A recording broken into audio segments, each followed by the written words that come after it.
मी ना खूप एक्साइटेड आहे. हो. तुला काही दडपण येत नाहीये ना लग्नाचं? नाही ग, तू बोलतेस ते अगदी बरोबर बोलतेस. एकदाचं लग्न नीट पार पडू दे.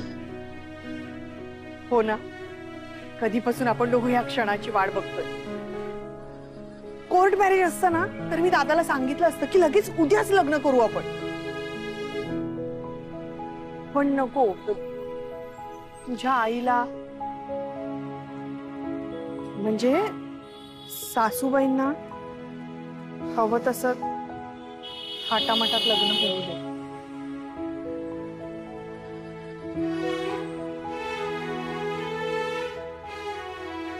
तिकडे बघ. बरं चल, घरी पोचल्यावर मला आठवणीने फोन कर, कारण मला तुला सांगायचंय की मी आपल्या लग्नाचं काय काय प्लॅनिंग केलंय. म्हणजे आपण दोघांनी कसे मॅचिंग कपडे घालायचे आणि खूप काय काय. नक्की कर घरी गेल्यावर फोन. चल बाय. बाय.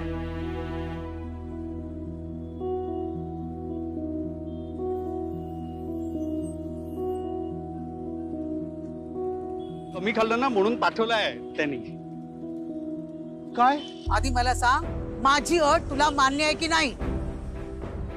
हा एवढा सगळा खर्च करून लग्न करणं मला पण पटत नाहीये, पण मला कल्पना आहे की हे सगळं तो माझ्या प्रेमापोटी करतो. आणि खरं सांगू का, मला ना फक्त आत्ता आपलं लग्न दिसतंय. कसं का असे ना, एकदाच आपलं लग्न पार पडू दे म्हणजे झालं.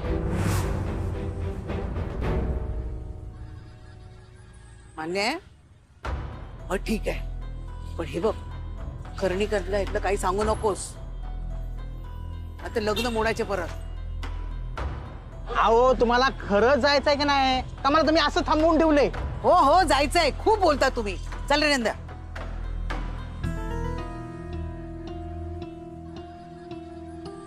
हे बघ, सगळ्यात महत्वाचं वर्षाचं दुसरं लग्न आहे हे आपल्यात कुणाला कळता कामा नये. अगं पण आई, हे कर्णिकांना नाही आवडणार. हे बघ नंदू, मी तुझं सगळं ऐकलंय. हा, आता ही माझी अट तुला मान्य करावीच लागेल, नाहीतर अजूनही मी तुझं लग्न मोडू शकते. ए, कसला विचार करतो? चल बस. हो. चल चल रे. चल. आई गो बाई, कार्यक्रम कसा होईल ना या टेन्शन मुळे ना सकाळपासून काही खाल्लंच नाही मी. मला खूप भूक लागली, आता मी पोटभर खाणार आहे. दे इकडे. अरे आम्हाला तुझं टेन्शन होतं म्हणून आम्ही पण फार काय खाल्लेलं नाहीये दादा. आणि अरे काय चाललंय ते? मला का नाही सांगितलं? काय ओळख? कोथिंबीर वडे. हा ये इकडे. मला पण खायचंय. ये तुझी आज तू खाऊन टाकेल लवकर खा. थांब नको, तू खेळून आलीस ना, मी भरवतो. थांब. काय झालं तुझ्या सासऱ्यांना? जरा बरं वाटत नाहीये, आराम करतात. तुम्ही औषधं घ्यायला गेलेलात ना? हो. नाही का औषध? जेवणानंतर घेतील ना. नशीबाई, आज त्या माणसाने काही गोंधळ घातला नाही.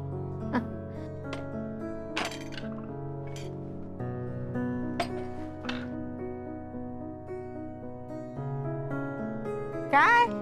हा, काय एकटे एकटे खाताय? सकाळपासून मी पण उपाशी आहे. दे रे इकडे.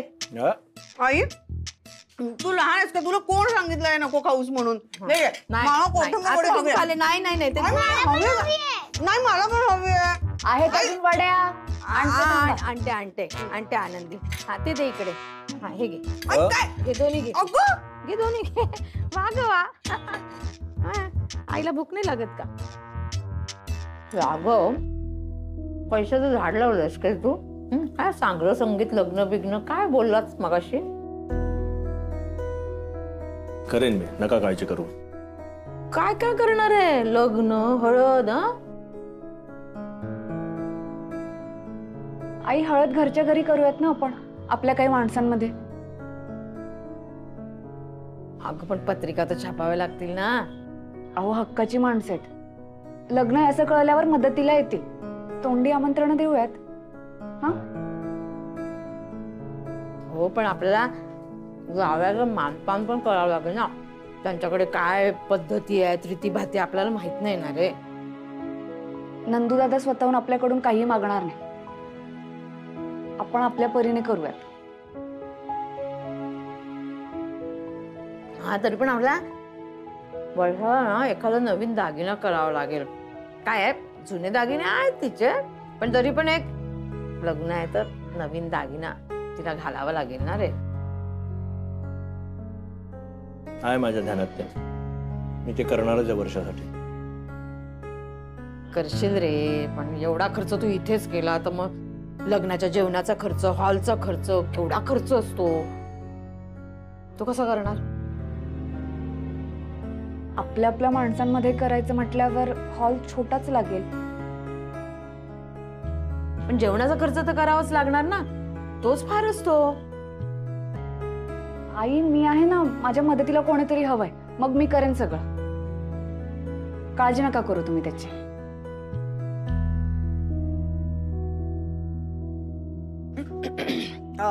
मी काय म्हणते, माझ्यासाठी नवीन साड्या वगैरे नको घेऊया.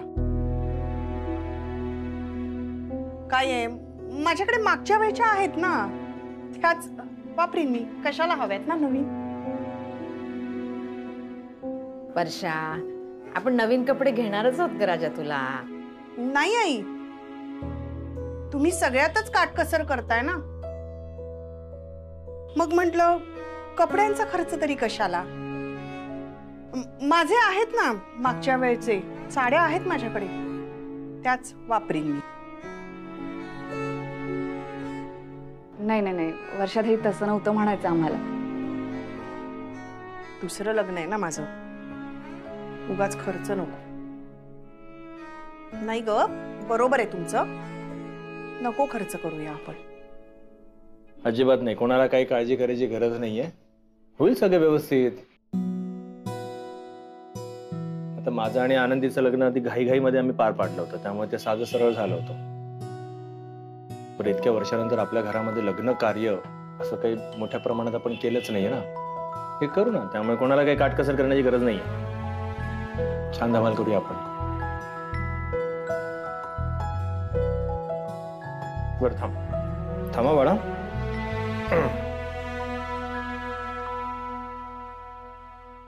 खेप पाय माझे, यांना काहीही कल्पना नाहीये.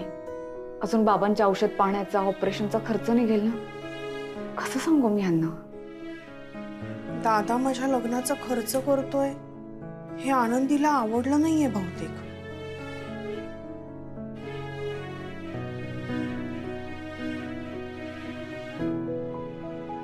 अरे सॉरी, मी बाय. नाही खरं आराम करता ना, करा. अरे नाही, तुझी काही कामं असतील ना, मी जातो ना बाहेर. नाही, मी म्हटलं ना, मी करतो माझं काम, तुम्ही करा आराम. बर.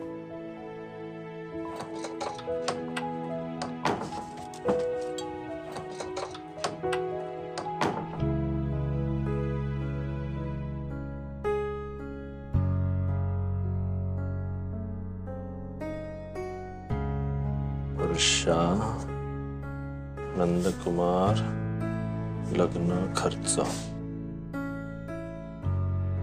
सॉरी राघव. कशाबद्दल? तू वर्षाच्या लग्नाचा खर्च एकटाच करतोयस. नाही म्हणजे तशा सगळ्यात जबाबदाऱ्या तू एकटाच पार पडतोयस. पण आता मी इथं आहे.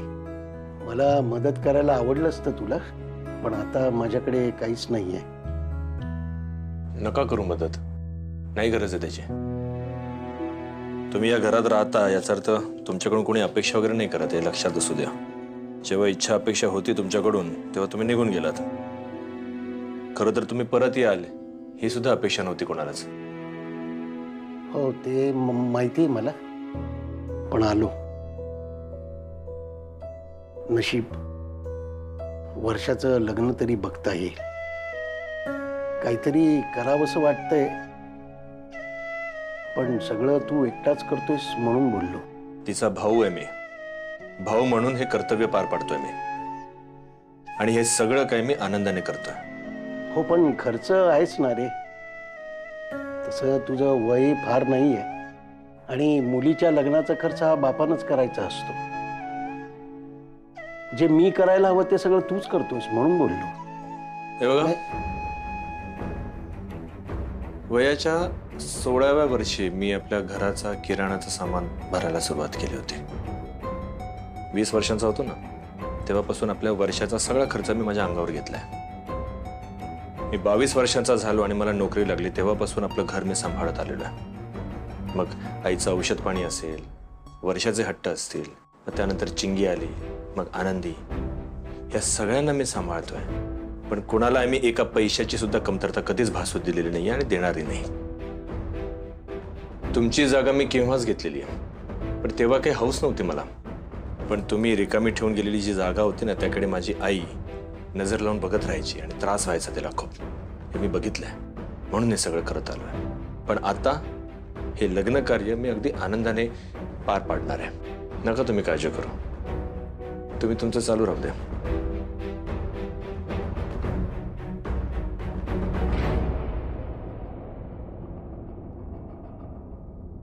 तुला तुझ्या कुटुंबाचं ओझं वाटलं असतं ना, तर या सगळ्या जबाबदाऱ्या तू पार पाडू शकला नसतास. कारण तू माझ्यासारखा नाहीच आहेस, जबाबदारी झटकून पळून टाकणारातला. माझ्या आजारपणाची जबाबदारी जरी तुझ्यावर पडली ना, तरी ती देखील तू घेशील. माझ्यावर राग आहे म्हणून तू झटकून नाही देणार. पण सुलक्षणा, वर्षा, आनंदी आणि चिंगी यांच्यासाठी तू जे काही करतोयस ना, त्याचं तुला ओझं नाही वाटत आहे रे. उलट तुला आनंदच होतोय. पण माझ्यासाठी काही करावं लागलं तर त्याचा तुला त्रासच होणार आहे. आणि मी माझ्या आजारपणाचं ओझं तुझ्या खांद्यावर नाही होऊ देणार.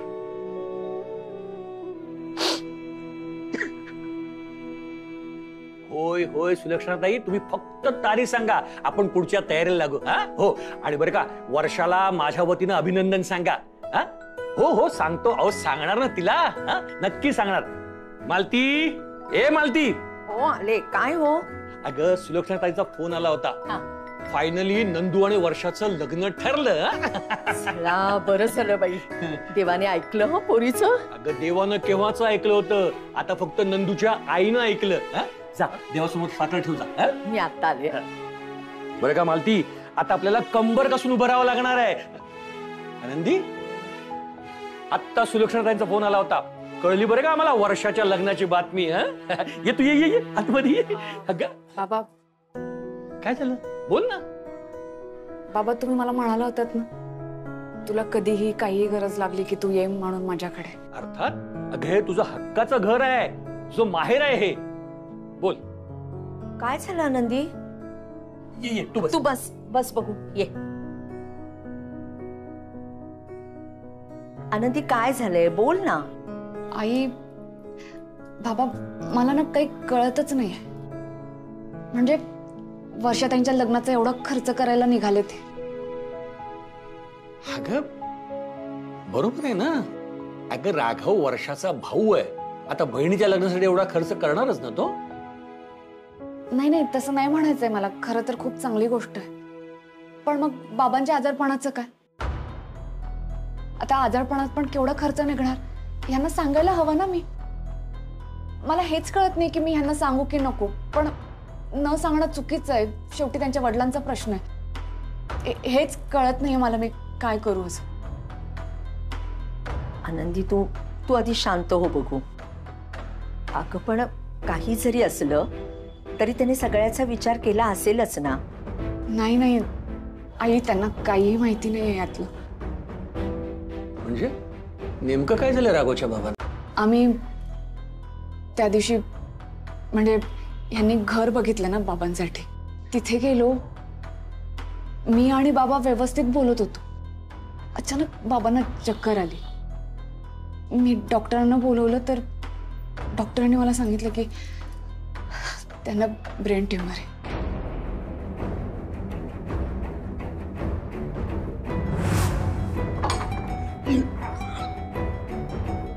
बाबा, बाबा काय होतंय? हळू हळू. बाबा काय होतंय तुम्हाला? आता हे सगळं बाबांना आधीपासून माहिती होतं,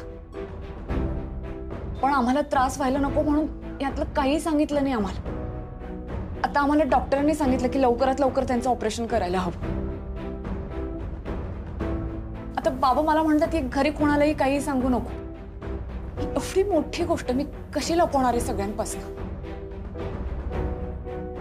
नाही म्हणजे बरोबर आहे राघवच्या बाबांचं. म्हणजे एवढ्यात राघवला सांगता कामा नये. तो नाही सहन करू शकणार आहे. असं लपून छपून उपचार कसे करणार?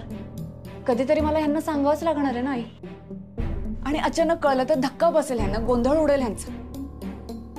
आणि मग पैशांची जुळवाजुळव आलीच ना.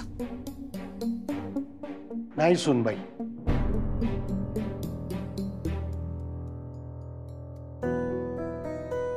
राघवला माझ्या आजारपणाबद्दल काही कळता कामा नये. तुझ्या नवऱ्याच्या डोक्याला जे काही सगळे ताप झालेत ना, त्या सगळ्याला मीच जबाबदार आहे.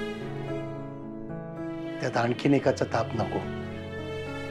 निदान वर्षाचं लग्न होईपर्यंत तरी. एवढंच माझं सांगणं आहे.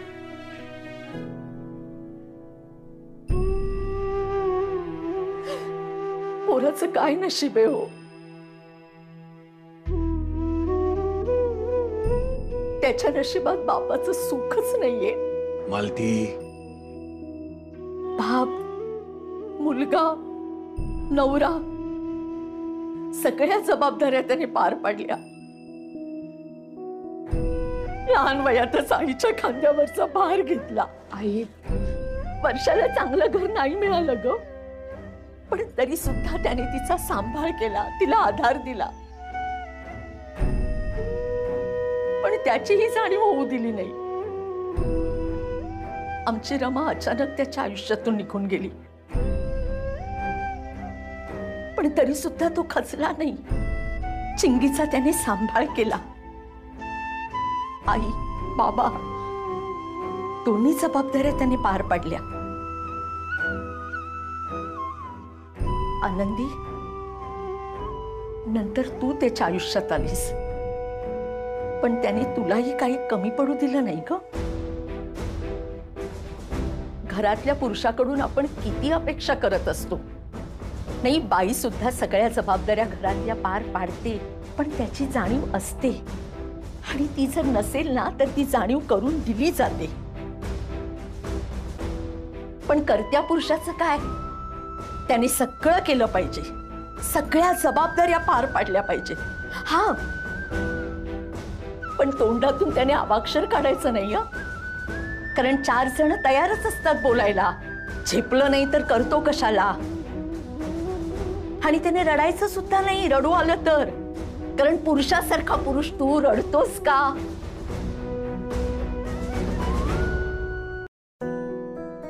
असं नसतं रे, असं नसतं. त्याला सुद्धा भावना असतात, मर्यादा असतात. आणि आपण सगळ्यांनी हे समजून घेतलंच पाहिजे. आनंदी, अगं आम्हाला काही जरी लागलं ना, कसलीही मदत लागली ना, तरी राघव लगेच धावत येतो. खरं तर आता आमची मुलगी सुद्धा नाहीये, पण तरी सुद्धा तो आमच्या मुलासारखा धावून येतो. आता त्याच्यावर 3 घरांच्या जबाबदाऱ्या आहेत. आता बास बास. आता हे टेन्शन आपण नको देऊया त्याला. वर्षाच्या लग्नाने जर त्याच्या आयुष्यात आनंद येतोय ना, तर त्याला तो अनुभव दे.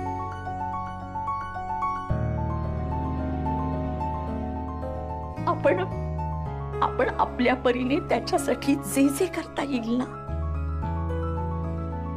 ते आपण करूया.